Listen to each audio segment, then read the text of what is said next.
What is up, guys? Welcome to this brand new channel of mine after the first attempt at making a channel fail. Anyway, guys, I hope that I can, share some of the stuff that I've been doing. Honestly, I feel like this channel will be a bit more of like a diary channel because I don't really think anybody cares about anything I do. But perhaps I wanted to share my journey with you guys. I've been for a little bit of context, my name is Giancarlo. I am 23 years old. That sounds like shit. I've been basically day trading. I've been trading for about a year and perhaps a year and a half by now, a little bit less than a year and a half by now. I started swing trading, and then I did basically around 6 months of NASDAQ day trading. And ever since I've been caught up in this journey. I am from Mexico, so unfortunately, let's just say I didn't have, I graduated a few years ago, but let's just say I'm not necessarily the wealthiest guy in planet Earth, and so I decided to get funded. I got multiple, funded accounts. Basically, however, I did stick to one. I really did not just want to plain risk anything without having a proper system. And so I basically tried to have one account for about a year. And I still have that one. I haven't blown it up or anything just because I was so downsized, just because I wanted to first ensure that I have something. And then on that account, I actually did, I basically had a year of losses.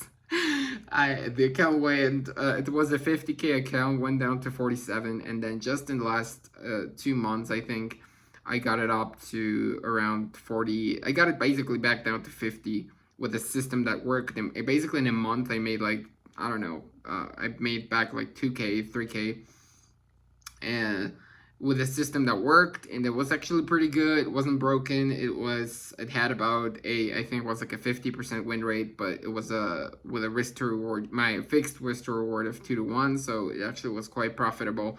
But things have changed on indices. And basically what I'm going to be doing with this channel is just reviewing and giving you a bit of my strategy, a bit of my, hopefully some knowledge that I can share with you guys. I'm not for the context, I'm basically day trading. However, I'm still a very skeptical guy, I would say. And so like, I do take everything a lot more carefully. Like I don't trade ICT. I frankly, I'm not that, I'm not into ICT. However, I will say that I think there are some concepts that ICT kind of just uses or like rebrands, if you will, that are actually pretty normal in the real world, or the traditional world of trading, that a lot of people, this traditional conception of trading.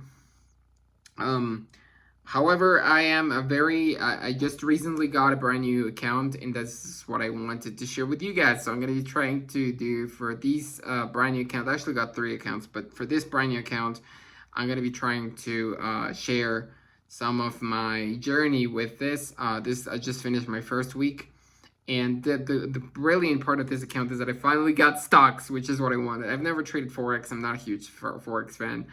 Definitely not day trading Forex, not my thing.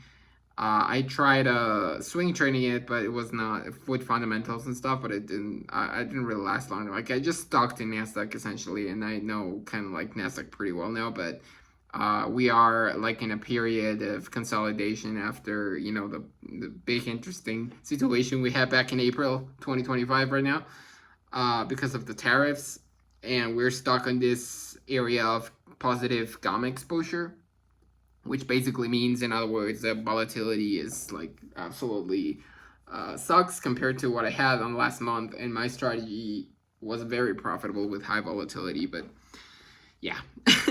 So today, guys, I'm going to be sharing with you some of my journey, how I got here. And basically, I'm going to be doing every single recap. I'm probably going to do a weekly, well, I'm not going to try to do daily recap of my trades and just talk to you through the process and what the status of the account is, essentially, just so that I can be a bit more accountable. I know that nobody cares, but perhaps I just wanted to say or try to make this as some sort of channel that people would like to be entertained by, or perhaps learn from my lessons and give you guys a little bit of context on how the account is going, and at the same time explain to you from my perspective what I'm doing to have that happens, if that makes any sense, which I don't think it does because I don't ever make sense. But anyways, so I wanted to show you guys some of the account right now. I'm just gonna record my screen and hope that I can make this whole system work out decently enough. And I'll share it with you guys in a minute. Just let me figure out myself and let me try to see if I can actually not be an idiot for once. Alrighty. Sorry for being a dickhead. Anyway, so let's go back to the dashboard, and this is the first two trades that I took. These are literally just the first trades that I took, and you can see the the amount of losing trades that I got. Fortunately, believe it or not, I'm only $143 negative for the week. I'm not really sure if I should be proud of that. Of course not. Yeah, you can see my trade win percentage. However, my average loss per trade was around 582 to 122. So I'm sticking to strategy here. So I had bad luck, all right? Just let me see. This is the first 2 days of the account. You can see here, this was actually, I didn't even make that many trades. I'm basically using a system which has a 2-to-1 risk to reward, which I'm probably going to be changing. But it has a 2-to-1 risk to reward and a fixed 2-to-1. And at the same time, we are looking at maximum $400 risk per day. I'm not gonna lie, I started with $300 risk per trade, so $600 per day maximum. But I did kind of like not decide to follow up with that. And just on the second day, fortunately, this would have actually been, this should have been a $600 negative day, but I actually sized down to $400 maximum loss per day. And so I want to show you guys a little bit of the idea of what I'm doing. The reason why there's so many trades in here, which shouldn't be the case, is just because I was not really sure how to use the platform properly. And I essentially took, I just expanded my position, but like, you know, was not intended, it was intended to be a single position. So this was a mistake of slippage because I actually did not enter at the moment that I was supposed to enter. So you can ignore this one, please. You do try to do it. This should have been a $300 negative P&L. But yeah, basically this one should have been a single trade, and this should have been the recovery trade from that. So basically, I'm gonna go through the trade which I took, and this actually was on the day of the minus 15% on Tesla. You see, if I had held the leg down all the way, probably would have made around $1,000. I honestly didn't because my strategy just has a fixed 2-to-1, and you know, it's pretty weird. Sometimes I do not do partial profits, I'm not gonna lie. Some people add to this, which actually should have been what I should have done, but yeah, I mean, I don't do partial profits. It was just that it was already down 8% for the day, and it was just like a little bit crazy that I was still shorting it, but it actually went down all the way to 16. So yeah. And basically, what I'm guiding myself through a few concepts in here, but it's an incredibly easy strategy, and it's backed up on data. Unfortunately, you know, this was already on a point. So this is actually I'm going to show you first the losses. So the losses were simple. This was a mistake. This is just, please try to ignore it. It was a stupid mistake, and I actually took it out because I made the mistake, and I just said, okay, fuck it, I'm just gonna lose it. I don't care. But even though I do care. But yeah, this was just basically simple, very simple concept, which is the 15-minute ORB. And so basically you get the first 3 candles, which was this. And then on the first candle I enter, which was in this candle break. And then I essentially put my stop loss just on, I think it was the 50% retreat. No, I put it on the low of the breaking candle or the 50% retracement. In this case, it was 50% retracement, so I got swept out in here. And then after that, it broke off again, and so that kind of gave me a little bit of extra conviction, but we did have a gap above. So there was this huge gap above it, but still, I still took it short again. This was, you know, the second trade. And so here I entered in another position. In this case, again, I think was at, again, 50% retracement. Because the breaking candle, yeah, was too short, so I was at 50%. And then from here, I aimed for a 2-to-1, which ended up being right around here. So this was just the first leg of that trade. The reason why it looks like different trades is because I was risking I accidentally just put $100 to the risk, and I wanted to put more risk on it on the table, and so that's why it was that loss. But you can say, so this was the overall other one we got. We achieved, I think we achieved a 2-to-1, something like that. I mean, we should have achieved a 2-to-1, but there was slippage.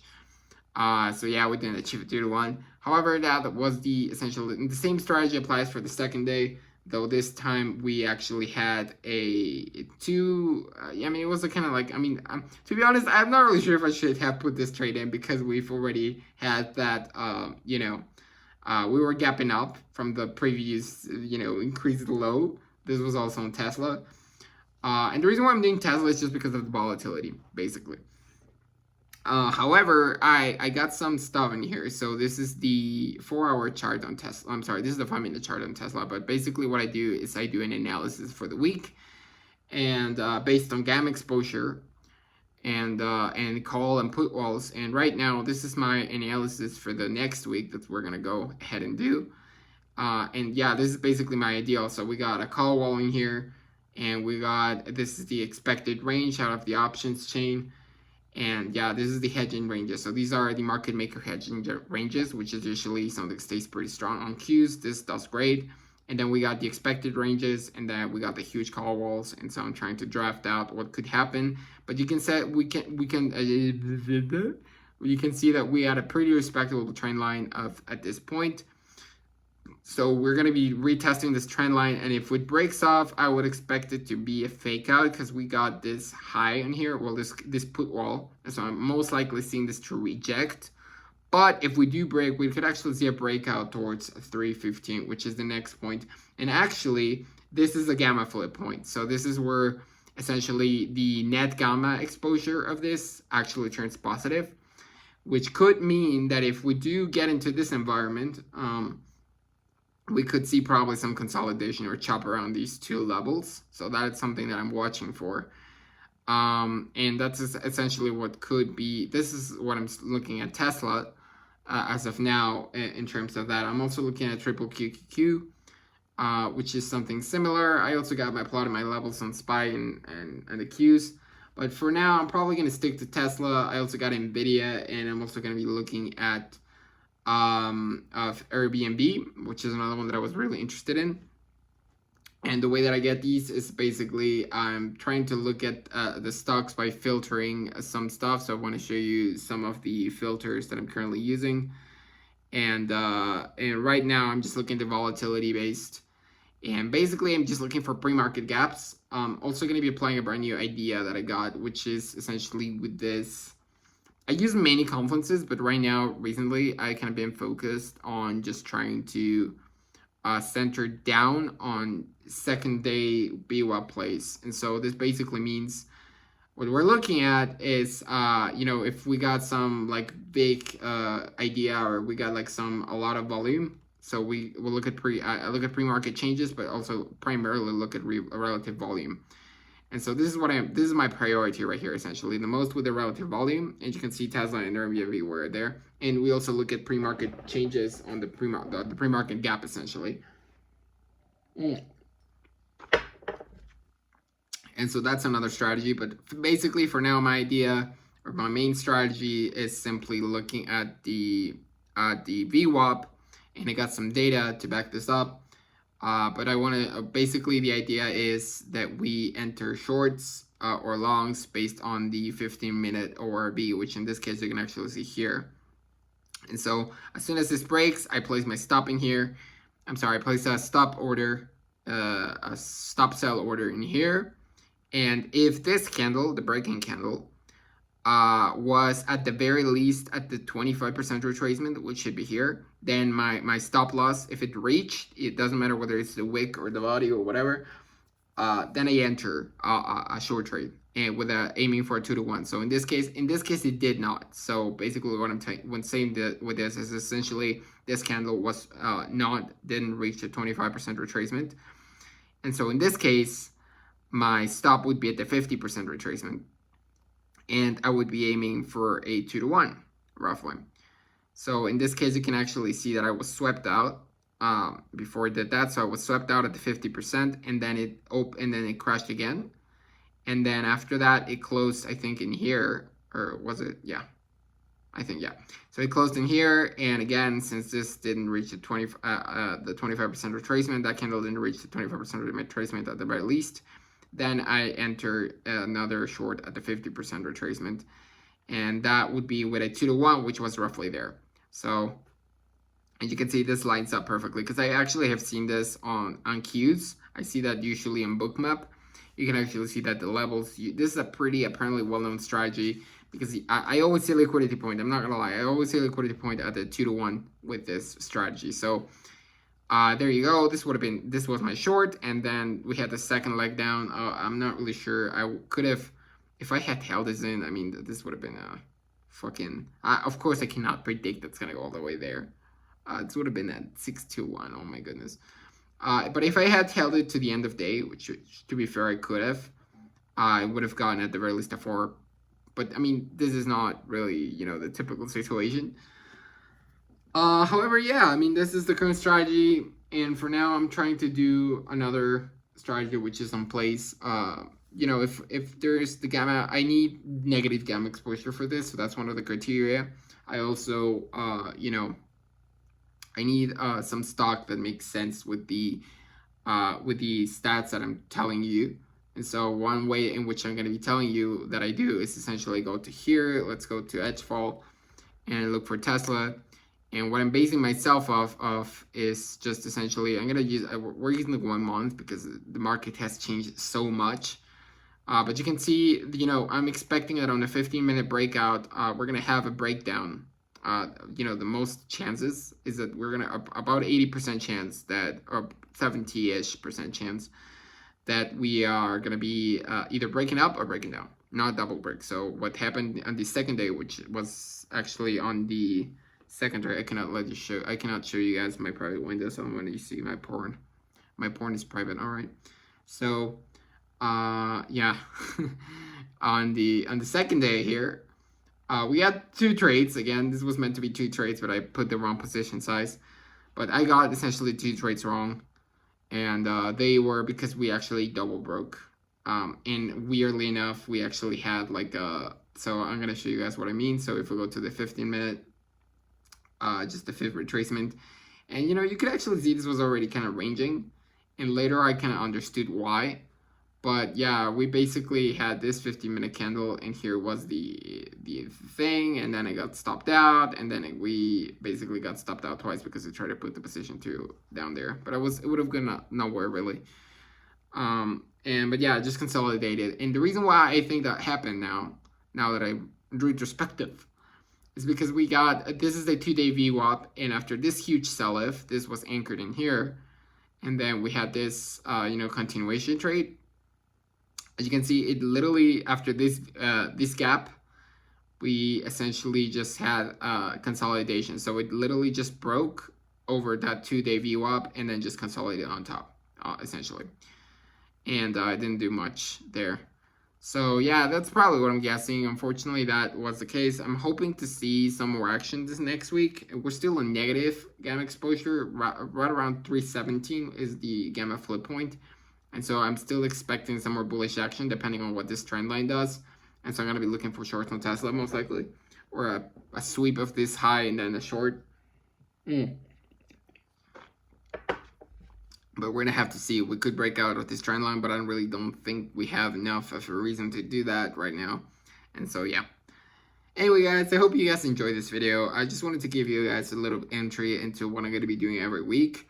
Hopefully I can give you guys some ideas and some what is it, some great stuff, some great information you can go by, and yeah, I know that this seems a bit disappointing, but I'm going to be doing this every single week and trying to explain my trades as well. And yeah, just trying to see what happens. with this account. Right now it's sitting at minus 142. So yeah, basically it's a 50K account with 8% drawdown and 8% target, and so essentially it's just it's a $4,000 account, all right. But I'm still gonna be risking 1% per trade, and this is what I've been doing so far. So thank you guys, and I'm actually thinking of new strategies and testing new things with Airbnb and all those, but we'll see. See you guys in the next one. Peace.